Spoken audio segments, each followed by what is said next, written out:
Hi guys, thanks for watching. Today we're going to be doing the relevant story close. Now that reminds me, I actually have a funny story about that. So there was one time... Now this is a powerful closing technique because it uses the right side of the brain, or the right part of the brain. And the right side of the brain is stimulated by stories. And stories is actually how we make most of our decisions. We create stories, we fabricate stories in our own mind, we have stories, and these stories guide us. So the relevant story close is going to be leveraging that part of our human nature, and it's going to be telling stories to get us to make decisions. Now, whenever you can create a picture or create a story or a visual sales aid to help your prospects make a decision, the more likely you are to make the sale and to get a close, and to close quickly, close often, and close how you want to do, essentially to make the sale that you're trying to make with the prospect. And by making stories, you can stimulate the prospect to buy. Now, people will remember the story about a product or service for years, but they'll forget the sales pitch and the hour-long, lecture that you did talking in, detail about the products and services. So number one, don't do that. Don't show up and throw up. Turn up and learn up. Kind of works. And what you're going to do is you're going to be asking questions throughout to help you understand if you'll get on the right track. If you're not on the right track, get on the right track, and then you're going to use these closing techniques and these stories, the relevant story close, to close your prospect and to get them to their buying desire and then close them. That reminds me, I actually have a funny story about that.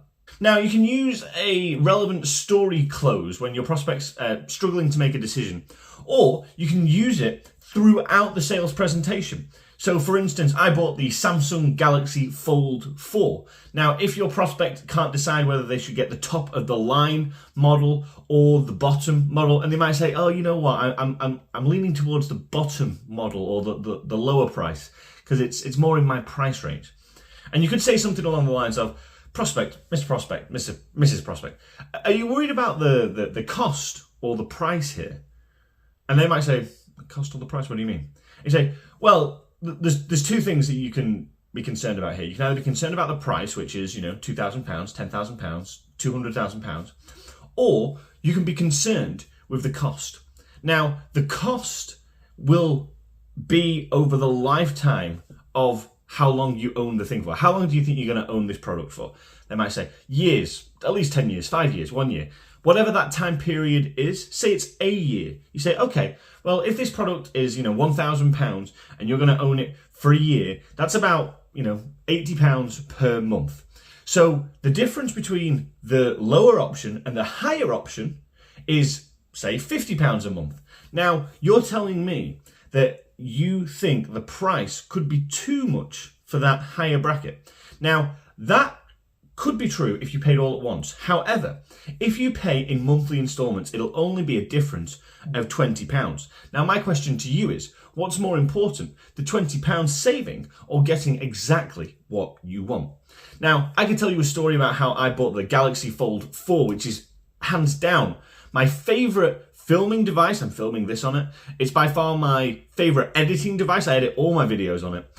And my one problem with the phone isn't actually the phone's fault. When I bought it, I went for the lowest memory option. Now, the reason I went for the lowest memory option, it's because I thought it would be better for me. And I didn't think I needed the extra memory. However, in the fullness of time, in a week, 2 weeks, I smashed the memory capacity because I started doing things with it that I never thought I would. I started filming videos, all that kind of stuff.